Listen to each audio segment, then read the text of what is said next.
नमस्कार दोस्तों, आपका स्वागत करता हूँ एक बार फिर से गांव के दूसरे क्षेत्र में।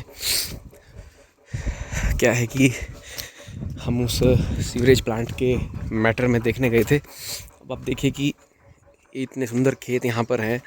इन खेतों को जो है ये सारा वहाँ से पानी आएगा और अब गांव वालों ने जो है अपना वहाँ से पानी रोक दिया है। बट पानी रोक के हम कुछ खास नहीं कर पाएंगे, क्योंकि फिर सिंचाई कैसे होगी, ये खेती किस तरह से हो पाएगी।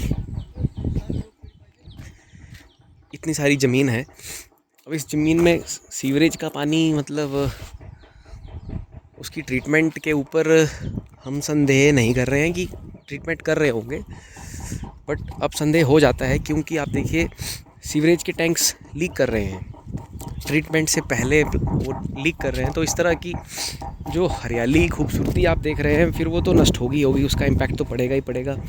गंदे पानी का अगर इस्तेमाल करते हैं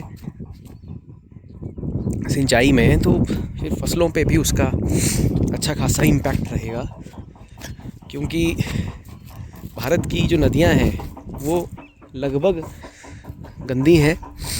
मैंने एक रिसर्च आर्टिकल में पढ़ा था कि हमारी नदियों में बहुत ज़्यादा हैवी मेटल्स होते हैं, और उसमें हिमाचल की भी कुछ नदियां थी, और हिमाचल की नदियों में भी जो है वो हैवी मेटल्स जो हैं कुछ जगहों पर देखे गए हैं। उतना अमाउंट अभी उतना है नहीं, क्योंकि इंडस्ट्रियलाइजेशन इतना नहीं है यहाँ पर, लेकिन कुछ जगहों पर हैवी मेटल्स देखे गए हैं जो कि डायरेक्ट कैंसर का कारण बनते हैं।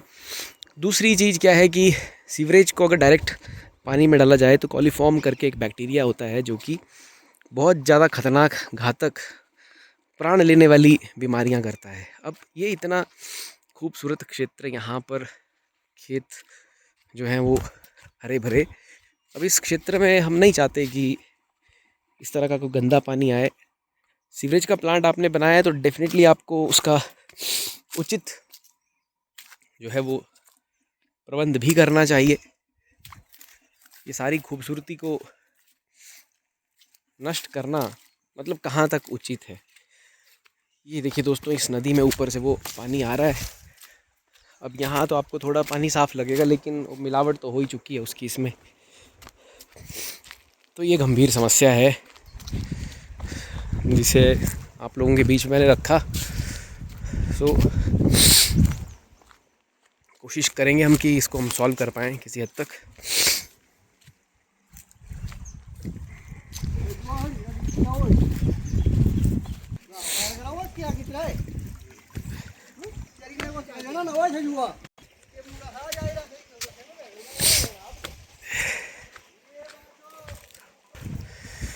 तो दोस्तों,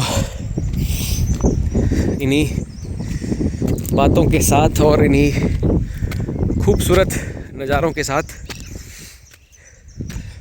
यही उम्मीद करते हुए कि भविष्य की जनरेशन्स भी इन नज़ारों को देख पाएगी, इसी स्थिति में इन्हीं शब्दों के साथ जय हिंद, वंदे मातरम, जय हिमाचल।